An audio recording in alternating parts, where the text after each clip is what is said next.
안녕하세요. 잡시광입니다. 유럽 최대 가전 전시회인 IFA 2022가 지난 2일 독일 베를린에서 열렸습니다. 미국 라스베이거스의 CES, 스페인 바르셀로나의 MWC와 함께 이 전시회는 세계 3대 IT 가전 전시회로 꼽히는 행사입니다. 올해는 전 세계 1,900여 개 기업이 참가했는데 한국은 160여 개 업체가 참가한 것은 물론 올해도 역시 IFA를 선도했다는 평가를 받았습니다. 이제 글로벌 가전업계의 선두 기업인 삼성전자와 LG전자는 가전업계의 강자를 넘어 최신 글로벌 트렌드를 선도하는 기업으로 평가받고 있기 때문입니다. 그동안 한국 가전의 보급품 정도로 여겨졌던 중국은 이제는 한국과의 기술 격차를 많이 줄였다고 자신하며 올해는 특히 프리미엄 제품을 대거 선보였습니다. 중국에서 만든 프리미엄 제품이라고 해봤자 결국 누가 열심히 한국 제품을 잘 베꼈나를 자랑하는 자리라고 밖에 생각되지 않는데요. 실제로 전문가들은 TCL과 하이센스 등 중국 TV 제조사를 보면 10년 전 삼성과 LG를 보는 것 같다. 가격 경쟁력과 화질의 수준이 많이 올라와서 겉으로는 그럴싸해 보였지만 조금만 자세히 보면 한국 제품을 베껴놓은 거라는 걸 알 수 있다라고 평가했습니다. 특히 중국 하이얼의 자회사 캔디가 선보인 냉장고를 보면 삼성전자의 비스포크를 연상하는 디자인이지만 제품 옆면을 보면 시트지를 붙여놓은 것이 들통나기도 했습니다. 삼성 비스포크의 문은 신소재 페닉스로 만들었지만 중국 제품은 단순히 시트지를 붙여놓았는데 심지어 이 시트지의 마감마저 처참해서 전시 이틀 만에 제품 옆부분에 들떠 있었습니다. 또 하이얼은 LG전자의 의류관리기 스타일러를 그대로 베낀 제품을 선보였습니다. LG 스타일러의 핵심은 옷을 흔들어 먼지 등을 털어내는 기술입니다. LG는 이와 관련해 180개 이상의 특허를 보유하고 있습니다. 삼성전자 역시 의류관리기를 내놓으면서 LG전자의 특허를 피하기 위해 바람을 쏘는 방식을 활용했습니다. 하지만 중국 제조사들은 여전히 특허에 대한 개념이 없었습니다.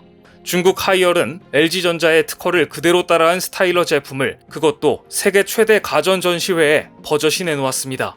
물론 글로벌 시장에서 판매하면 특허법에 걸리기 때문에 하이얼은 이 제품을 중국 시장에서만 팔고 있습니다.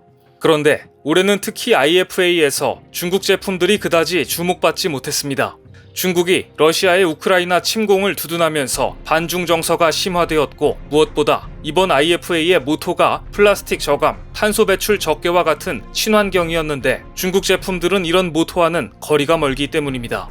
이번 IFA 2022에서 삼성과 LG뿐만 아니라 유럽 대표 가전회사인 밀레와 보쉬 등은 에너지 효율성과 친환경을 강조하는 제품들을 대거 선보였습니다.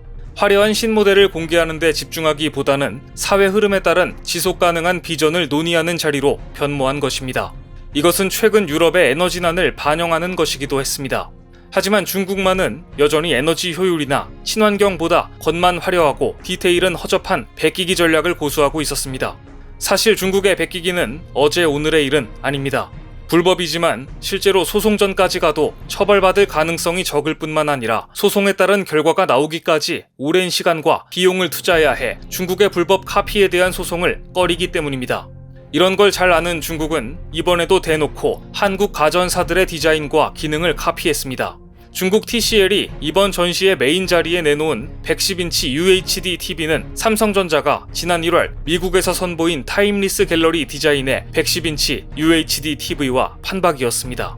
이젤 모양의 받침대에 패널을 걸어놓은 것부터 세워놓은 각도까지 비슷했습니다. 언뜻 보면 같은 업체에서 내놓은 시리즈로 착각할 정도였습니다. TCL이 전시장 한가운데에 진열한 듀얼 워시는 다소 황당한 제품이었습니다. 디자인만 보면 LG전자의 워시 타워를 빼다 박았지만 LG 제품이 드럼 세탁기와 건조기를 직렬로 올린 제품이라면 중국의 듀얼 워시는 그냥 드럼 세탁기 2대를 위로 쌓은 것에 불과했습니다.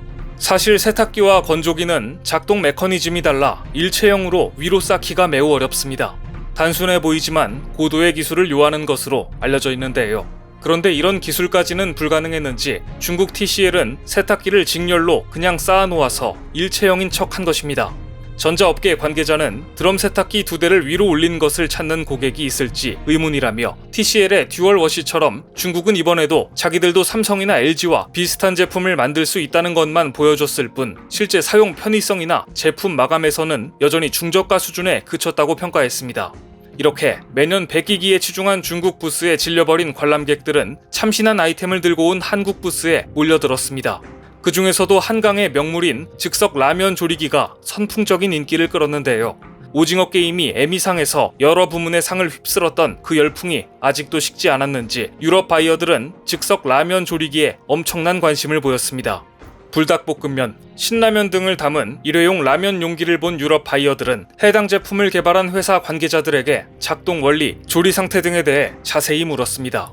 유럽에서의 한류 열풍으로 K푸드에 대한 관심이 높은 데다가 3분 만에 손쉽게 라면을 끓일 수 있는 장점이 알려지자 바이어들의 이목을 집중시켰습니다. 그냥 끓여 먹는 것보다 조리기를 이용해 끓인 라면이 더 맛있다며 놀랍다는 반응이 많았습니다. IFA 2022 글로벌 마켓의 인덕션 정수 조리기, 즉 즉석 라면 조리기를 출품한 회사는 버밀 산업인데요. 이 회사는 독일, 프랑스, 불가리아 등 유럽 바이어들의 높은 관심에 전시 내내 분주한 모습이었습니다. 불가리아의 가전 유통업체의 한 바이어는 불가리아에서도 오징어 게임 등의 영향으로 한국 문화에 대한 관심이 많다. 이 즉석 라면 조리기를 레스토랑이나 푸드 체인점에 진출시키면 좋을 것 같아 구체적 활용 방법을 검토해보겠다 라며 실제 계약까지 검토하겠다는 반응을 보였습니다. 그런데 이번 IFA 2022 글로벌 마켓에 인덕션 정수 조리기를 내놓은 버밀 산업을 포함한 국내 우수 중소기업 50개사가 참여할 수 있었던 데는 롯데의 역할이 컸습니다. 사실 롯데는 가전과는 거리가 멉니다. 그럼에도 자사 유통업체와 협력 중소기업 17개, 신규 발굴 중소기업 33개사를 이끌고 이번 IFA에 참가했습니다. 롯데는 자신들이 가진 유통 시스템을 유럽 시장에 정착시키는데 도움이 될 수 있는 경쟁력 있는 중소 가전기업을 선별했다고 하는데요. 한국의 중소기업 제품들이 유럽에 진출할 수 있는 판로를 열어줌과 동시에 이 제품이 자리를 잡으면 부가적으로 롯데의 물류, 유통 시스템까지 유럽 시장에 진출할 수 있는 교두보를 마련하겠다는 훌륭한 전략으로 보입니다. 한편 중국의 베끼기에 질려버린 삼성과 LG는 IFA 무대 밖에서 중국 참교육에 나섰습니다.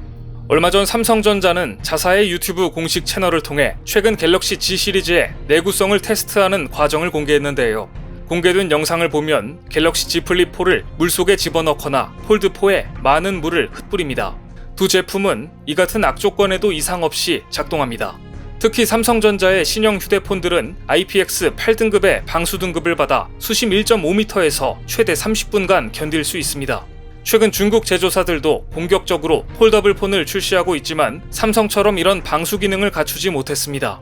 폴더블 제품 특성상 방수에 취약할 수밖에 없지만 삼성은 이를 극복해 지난해 출시한 갤럭시 G 시리즈부터 방수 기능을 탑재했는데 이번 극한 테스트 영상으로 한참 떨어지는 중국 제품들은 상상할 수 없는 독보적인 기술력을 뽐냈습니다.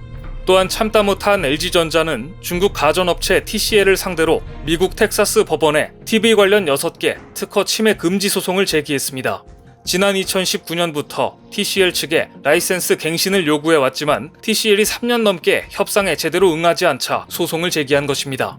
LG전자는 미국에서 판매 중인 중국 TCL TV 제품 대부분이 LG전자의 표준 특허를 침해해 제조 및 판매되고 있다고 주장했습니다. LG전자가 중국 TV 제조업체 및 TCL을 상대로 소송을 제기한 것은 이번이 처음이 아닙니다.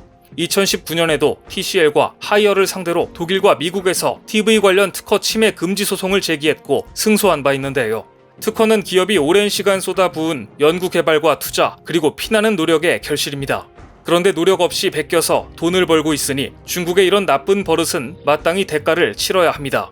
오늘 준비한 소식은 여기까지입니다. 댓글을 통한 여러분들의 많은 의견 기다리겠습니다. 시청해주셔서 감사합니다.